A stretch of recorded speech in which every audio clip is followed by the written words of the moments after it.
Have you ever wondered what happens when two allies outgrow their shared enemy and turn their sights on each other? While the world focuses on the war between Iran and Israel, a much bigger rivalry is brewing beneath the surface. Here is the question that will define the Middle East for the next decade.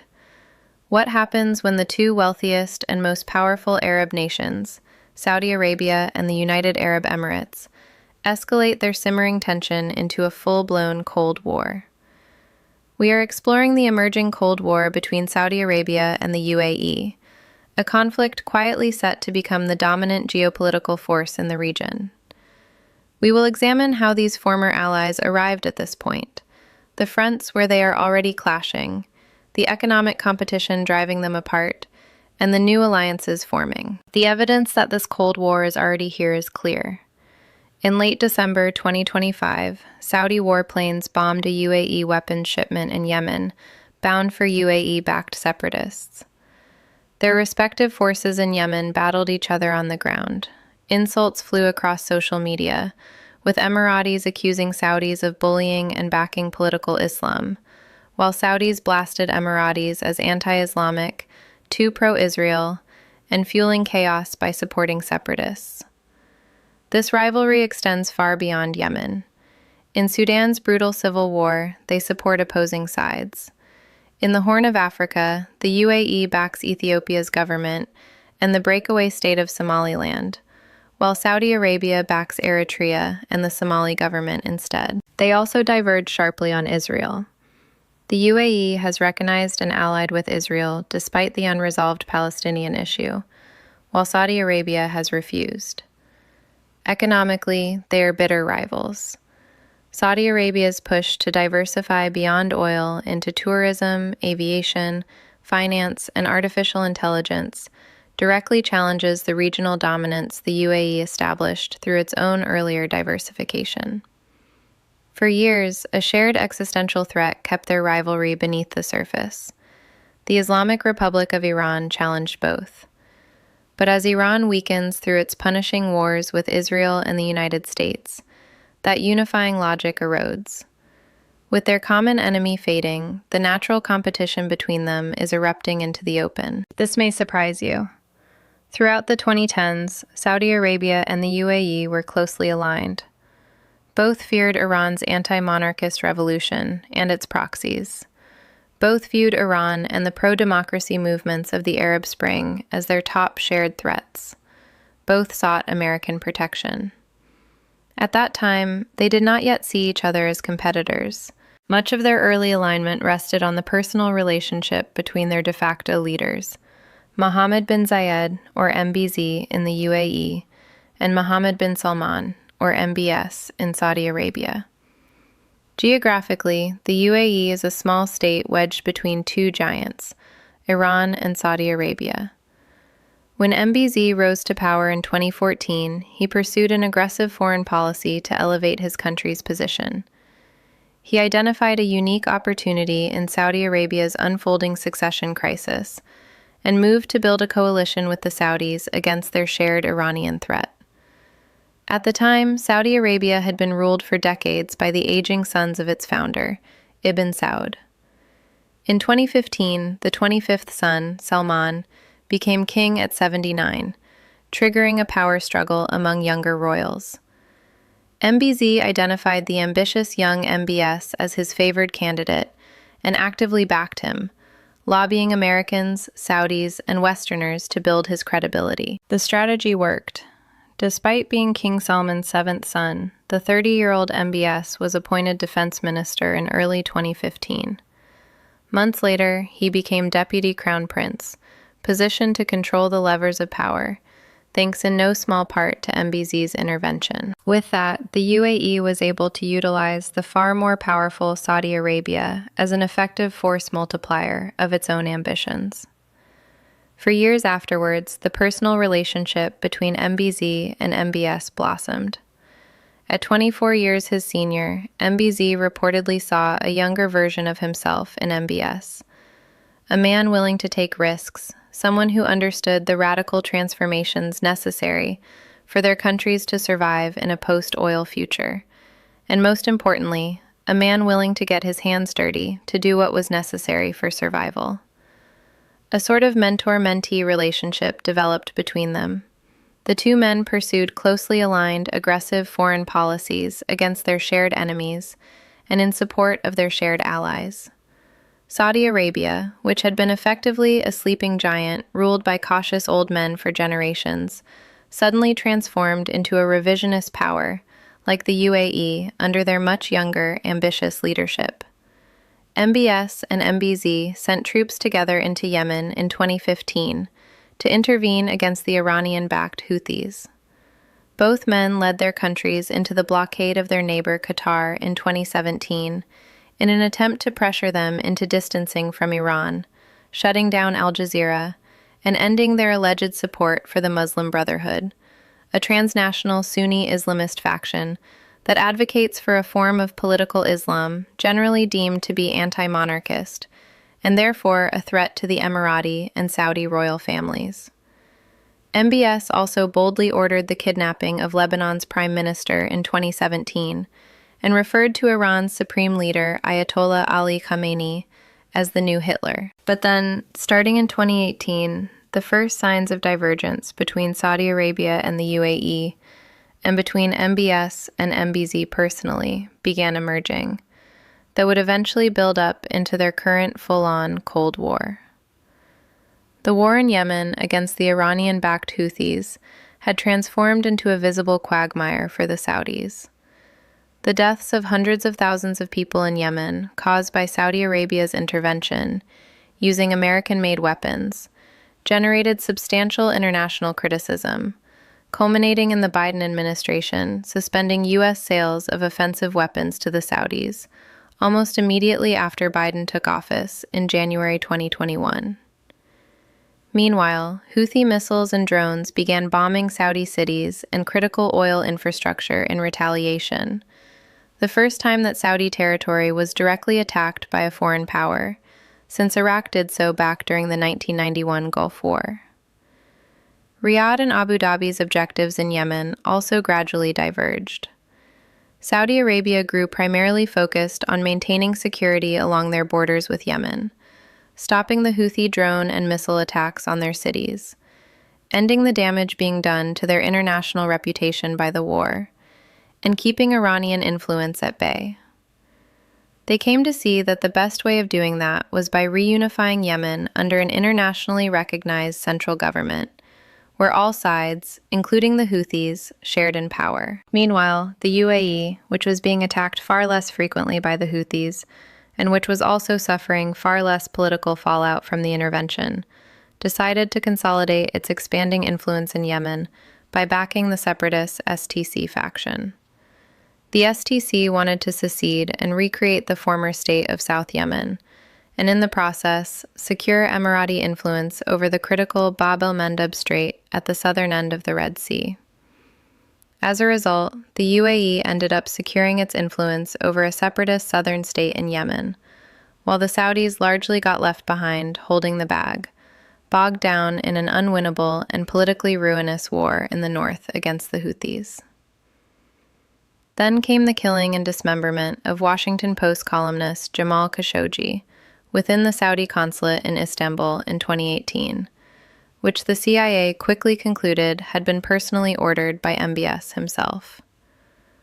All of these aggressive actions and controversies turned MBS into something of a pariah in the Western world, which dramatically impacted Saudi Arabia's ability to attract the foreign investors and capital that they needed to diversify away from oil into other industries like tourism and finance.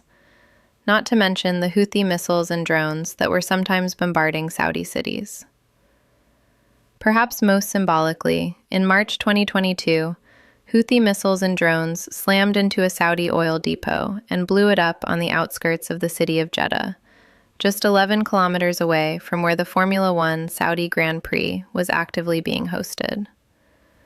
Black smoke from the attack was visible directly from the circuit, no doubt influencing drivers, fans, and worst of all, investors' willingness to consider returning again. All of this meant that by 2021 and 2022, MBS and Saudi Arabia decided to abandon their previously aggressive foreign policy that had worked in tandem with the UAE since 2015, but generated significant instability and blowback.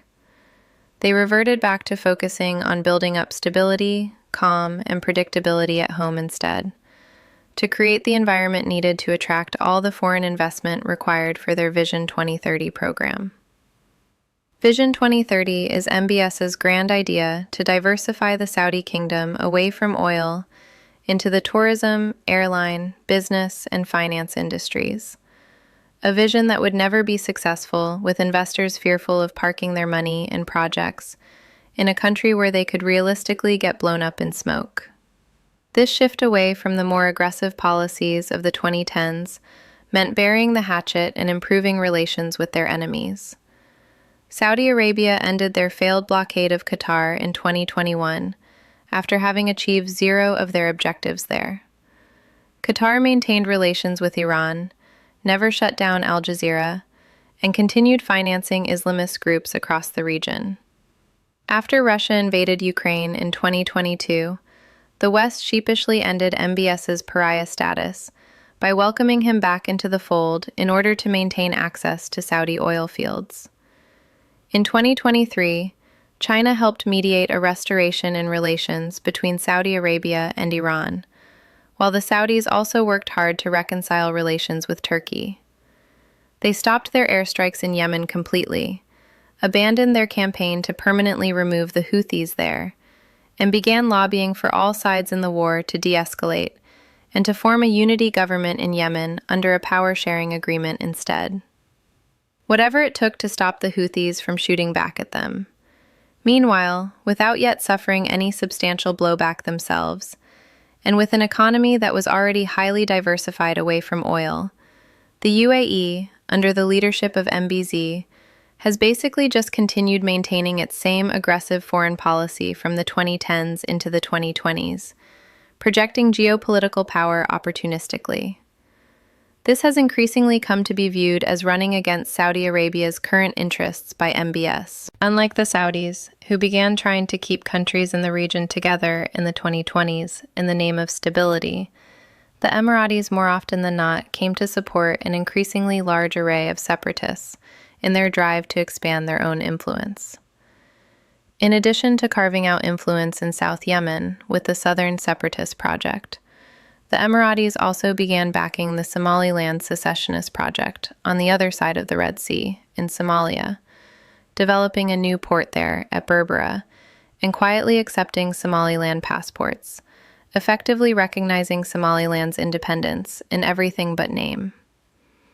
Further up the Red Sea in Sudan, after the civil war exploded there in 2023, Saudi Arabia and Egypt backed the military government and the Sudanese armed forces, while the UAE immediately backed the rebel Rapid Support Forces instead, because they viewed the government as having too many political Islamists from the old Omar al-Bashir regime still within their ranks.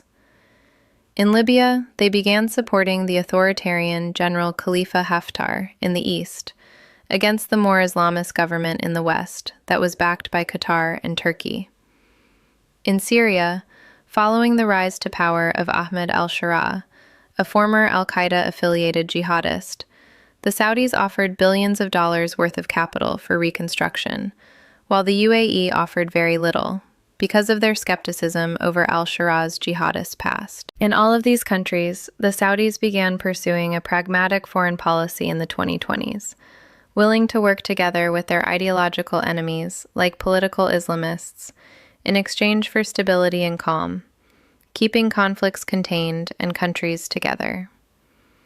The Emiratis have continued a policy of expanding their influence and power, crushing political Islamists abroad wherever they can find them, by fueling more secular separatists across the region in Yemen, Somalia, Sudan, and Libya, especially if they could provide the Emiratis access to ports and resources that their central governments weren't willing or able to provide themselves.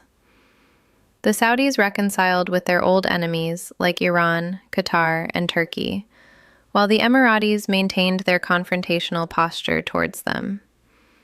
Thus, as the 2020s have progressed, the Saudis have come to change their view on the UAE from a major ally with shared enemies and goals to a major source of destabilization in the Middle East, posing a significant threat to the goals of their Vision 2030 economic diversification strategy. Yemen and Sudan, in particular, are festering wounds of chaos near Saudi Arabia that have substantial risks of geopolitical spillover that the Saudis would very much like to stabilize, no matter who ends up in power there. The Emiratis remain more picky and would like to see non-Islamists in power, and barring that, they'd rather see outright state collapse or cleave off secessionist projects that are more secular and more amenable to them.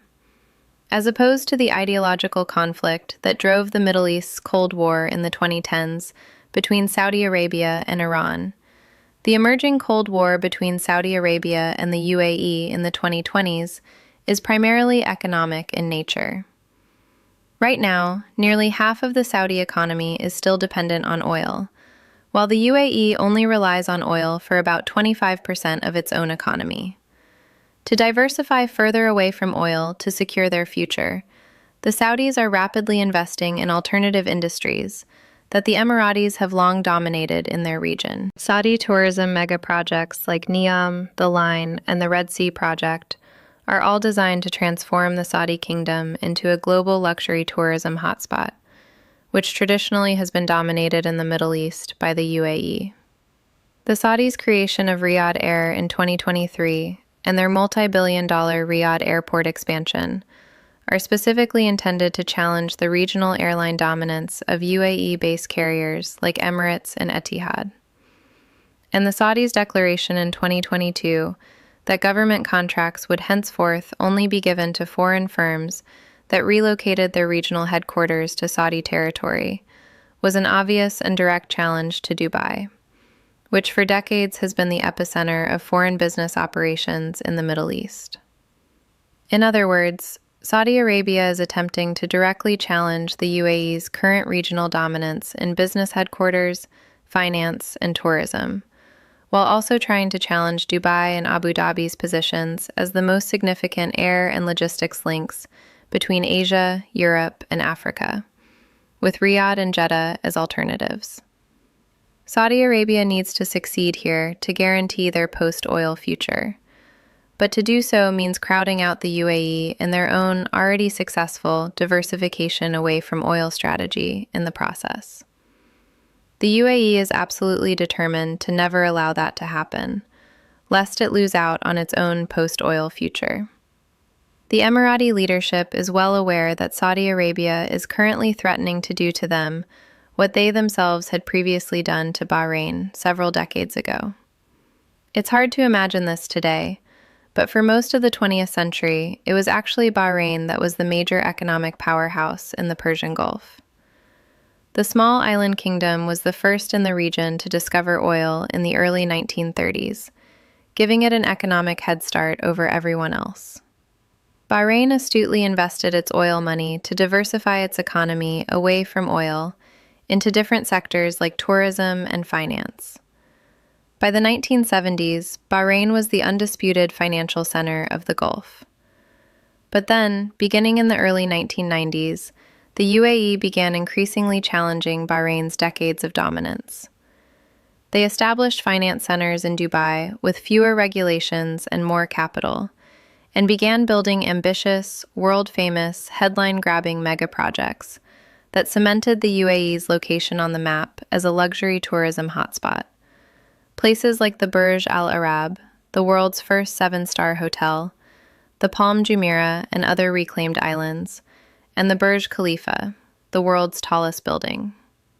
By the mid-1990s, and certainly by the early 2000s, the UAE had managed to use this strategy to eclipse Bahrain in virtually every sector of the economy, from finance to tourism. Now the Saudis are adopting the same strategies the Emiratis used against Bahrain decades ago. They are also competing fiercely in artificial intelligence, both viewing AI as essential to their post-oil futures. They understand the stakes of the US-China AI race and aim to lock in an indispensable position within the American AI supply chain, securing long-term U.S. military protection, similar to what Taiwan achieved through semiconductors. Both countries have pledged tens of billions in AI investments since 2024. Notably, the Wall Street Journal reported that, days before Trump's 2026 inauguration, the UAE quietly purchased a 49% stake in the Trump family's struggling crypto company for $500 million, with $187 million flowing directly to Trump entities. Months later, the Trump administration approved the UAE's import of 500,000 advanced NVIDIA AI chips for a massive data center, bypassing intelligence concerns about potential technology transfer to China. The UAE is betting on any means necessary, including exploiting apparent corruption, to attach itself to America's AI industry before the Saudis can. Success would guarantee U.S. military support akin to Taiwan's, while Saudi Arabia races toward the same goal for identical reasons. Perhaps the biggest point of divergence between Saudi Arabia and the UAE, however, has been their radically different approaches towards Israel. Historically, both countries, along with most of the rest of the Arab and Muslim worlds, refused to normalize their relations with Israel without a solution to the Palestinian question that resulted in a fully independent Palestinian state. But then, in 2020, the UAE suddenly decided to abandon this long, unified approach and fully normalize its own relations with Israel, without any solution to the question of Palestinian statehood, undermining the Saudis' own position. The UAE successfully mediated normalization between Israel and Bahrain, Morocco, and Sudan. Emirati-Israeli ties rapidly deepened into a full alliance, including joint naval exercises, intelligence cooperation, and a listening post in Yemen. Trade soared from hundreds of millions to $3 billion annually by 2023. Israel hoped the UAE would deliver the ultimate prize, Saudi normalization without Palestinian statehood. In September 2023, MBS himself said they were weeks away from such a deal. Then, on October 7th, the Gaza war shattered those hopes, driving Israel and Saudi Arabia further apart, while pulling Israel and the UAE closer together. Israel transformed from a status quo power into a revisionist force, mirroring the UAE's aggressive posture. It flattened Gaza, decimated Hezbollah's leadership, bombed Syria repeatedly, struck the Houthis in Yemen, and launched direct airstrikes on Iran alongside the U.S. These actions created blowback the Saudis never asked for, with Iranian missiles now targeting Saudi oil infrastructure. In Syria, both Israel and the UAE backed the secessionist Druze faction. In early 2026, Israel recognized Somaliland's independence, the first UN member to do so, widely seen as a move to establish a military presence near the Houthis, likely mediated by the UAE to support their port project at Berbera.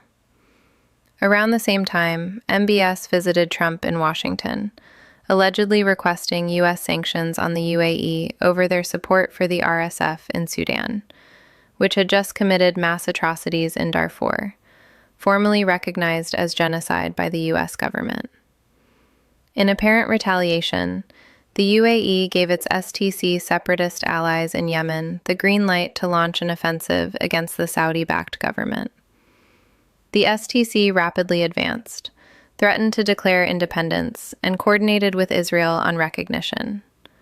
Saudi Arabia responded by bombing Emirati weapons shipments and launching a devastating counteroffensive that collapsed the STC and destroyed the UAE's entire position in Yemen. When Israel recognized Somaliland, Somalia severed all ties with the UAE, expelled its military, and canceled all contracts. Somalia even called for Saudi military intervention, which the Saudis have so far avoided. Most alarming to Riyadh, Israel bombed Doha, targeting Hamas leadership in a Qatari government compound. If Israel were willing to strike Qatar, home to America's largest Middle East base, it would likely strike anyone, including Saudi Arabia. Saudi Arabia now views Israel and the UAE, not Iran, as the primary threats to the stability needed for Vision 2030. Both are supporting separatist factions across the region, fueling chaos and potentially encircling the kingdom. Saudi normalization with Israel is now impossible. Before October 7th, 43% of Saudis supported ties with Israel. By December 2023, that plummeted to 17%, with 96% calling for Arab states to sever all relations. MBS cannot ignore 20 million Saudi citizens, many following hardline Wahhabi Islam, especially as custodian of Mecca and Medina. The UAE, with only about 1 million citizens and 90% foreign population, faces no such domestic constraints. Moreover, Saudi Arabia already secured everything that normalization would have offered. During his 2025 White House visit, MBS obtained major non-NATO ally status, F-35 sales, and civilian nuclear assistance, all without recognizing Israel. Why would they pay the enormous reputational cost now? Two competing alliance systems are emerging. The Saudi-led camp includes Pakistan, with a new mutual defense pact potentially placing Riyadh under Islamabad's nuclear umbrella. Turkey and Qatar are joining, with Egypt aligning due to the UAE's support for Ethiopia's dam, which threatens the Nile. The UAE-Israel camp includes Bahrain, Morocco, and non-Muslim partners Cyprus, Greece, and India, the latter enraged by the Pakistan-Saudi pact. Between them lie battleground states where the Saudi-led side backs central governments, while the UAE-Israel axis supports separatists and militias tearing countries apart. With Iran weakened, this new rivalry fills the vacuum. If the US and Israel successfully topple the Iranian regime, Washington's core challenge will shift from containing Iran to managing this Saudi-Israeli-Emirati Cold War. America may eventually face an impossible choice between Saudi Arabia's oil and religious legitimacy, Qatar's LNG and bases, Turkey's NATO membership, and the UAE's AI influence and economic might, alongside its historic relationship with Israel. The Middle East is entering a new era. The old order, defined by the struggle against Iran, is fading. In its place, a new Cold War is emerging between two former allies who now see each other as the greatest threat to their futures. The battle lines are being drawn from Yemen to Sudan, from Somalia to Syria, and from the halls of power in Riyadh to the skyscrapers of Dubai. And the world is only just beginning to notice. If you found value in this deep dive, if it made you think differently about the Middle East and the forces shaping its future, make sure you like this video, subscribe to Infographics, and share it with someone who needs to hear it. Understanding the complex web of alliances and rivalries that underpin our world helps us understand not just where we are, but where we are going. Thank you for watching, and I will see you in the next video.